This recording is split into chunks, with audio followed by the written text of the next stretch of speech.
What is going on, guys? In today's video I will show you the best one-shot mercenary build in Path of Exile 2.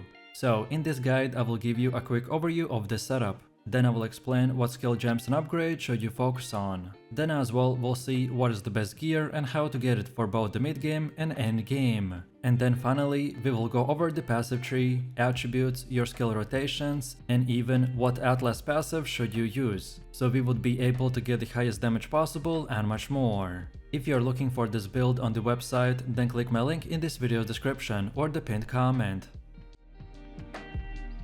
This setup is known as the Grenade Gemling Legionnaire build that detonates gas grenades with a variety of detonator skills, such as the explosive shot or the explosive grenade, to create screen-wide explosions that can one-shot massive amounts of enemy groups.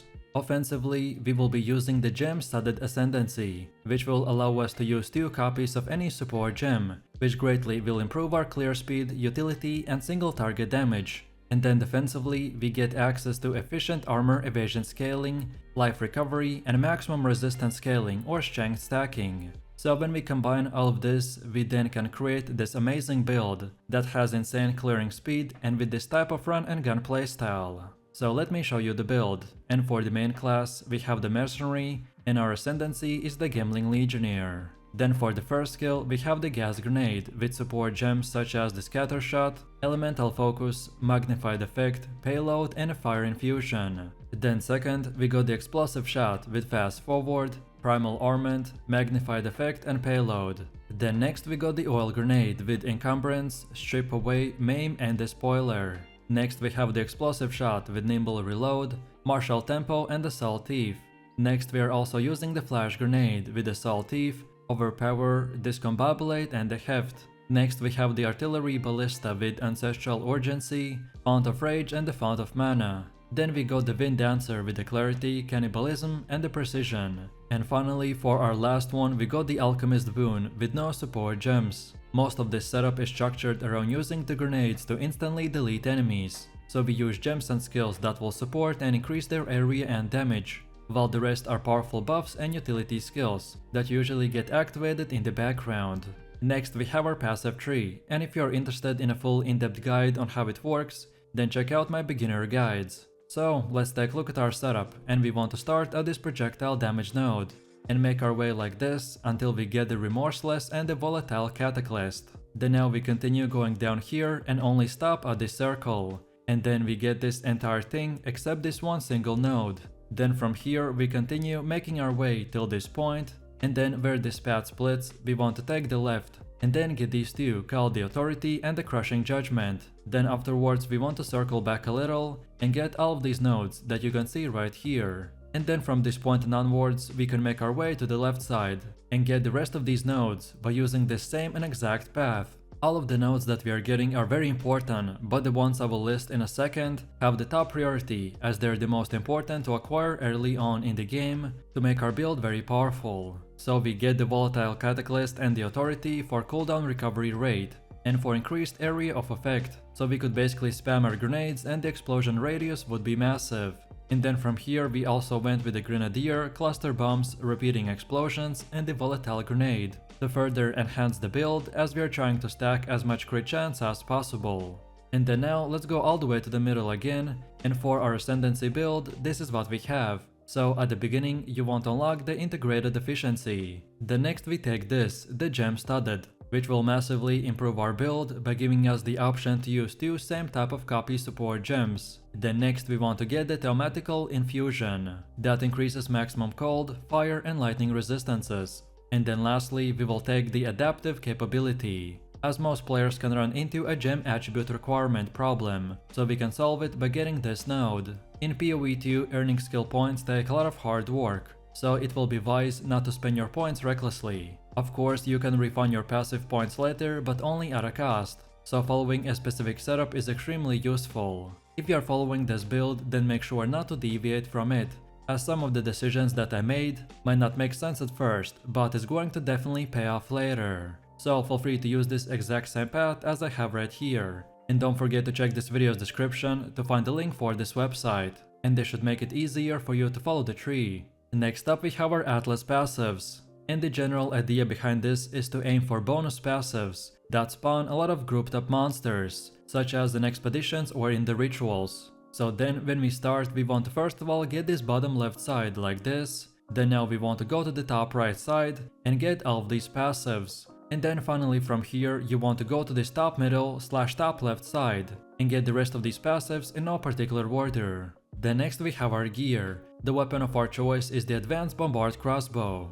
This is the most important item as you want to acquire a high physical damage crossbow, ideally on this Advanced Bombard Crossbow, or as well you could get it on the Expert Bombard Crossbow, for grenade skills firing an additional projectile. But with that said, if you got a different high physical damage crossbow on another item, then that can work as well, only if the damage is high enough. Then for the helmet, we want the Advanced Spired Great Helm with armor, and for more stats we want accuracy, even more increased armor and max life. For our main gear we want to get good armor and evasion, and all type of resistances, so then we could cap our resistances at least 75%.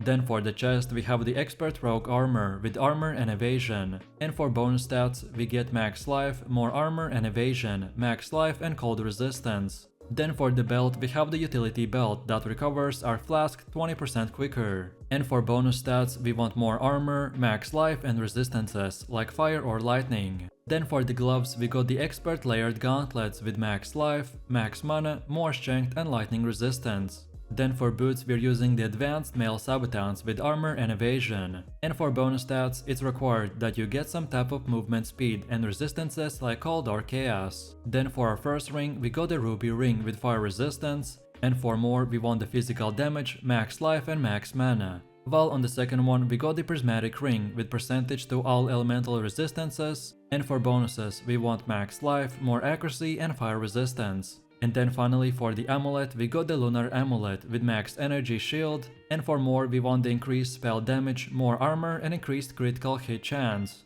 Then next we have the runes. During the early item progression most gear is socketed with resistant runes like the Desert Rune, Glacial Rune or the Storm Rune. Once elemental resistances have been capped and elemental resistance runes are no longer necessary, then you want to opt in to increase the maximum life with body runes or consider socketing a soul core. So in a summary, for the weapon we're using the Iron Rune. Then on our helmet we have the Glacial Rune, and then for the rest of our equipment we are going with the Storm Rune.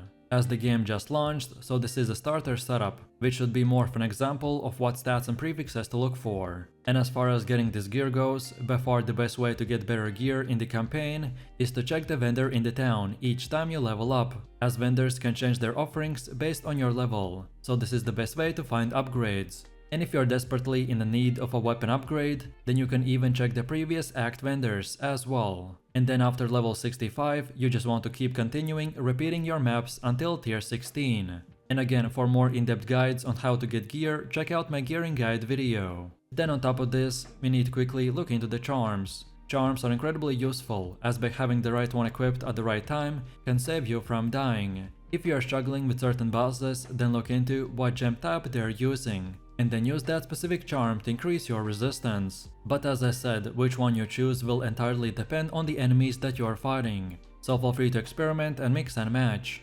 And now finally, let's quickly take a look at how this build will work. So our detonator skills are the Explosive Shot or the Explosive Grenade, as they are used to detonate the poisonous clouds into the fiery explosions. Then we got the Oil Grenade, which applies a fire exposure and slows down a quick moving enemy. Then we got the Flash Grenade that blinds, stuns and shocks back swarming enemies. Then we also got the Wind Dancer, which will provide a 68% more evasion rating at the 4 Gale Force stages. And finally, we use the Ghost Dance with Energy Shield gear for additional defense versus a hard enemy encounter. So the general gameplay loop of this build is to fire as many gas grenades as necessary towards the target to create a poison cloud. Then next we want to detonate these poison clouds with either the Explosive Shot or the Explosive Grenade. So for more damage we use the Explosive Grenade, and for a quick explosion or to target the edge of the screen poison cloud, then use the Explosive Shot instead. Also, when you are surrounded or to preemptively stun and blind enemies, you can use the Flash Grenade. In boss fights, using a Flash Grenade will stagger and interrupt dangerous abilities, which has saved me many times from dying. So, let me know what you think about this build in the comments below. If you enjoyed this, then you definitely don't want to miss my top 3 most OP builds video, where I showed even more powerful builds. So click the screen now and I'll see you in the next one.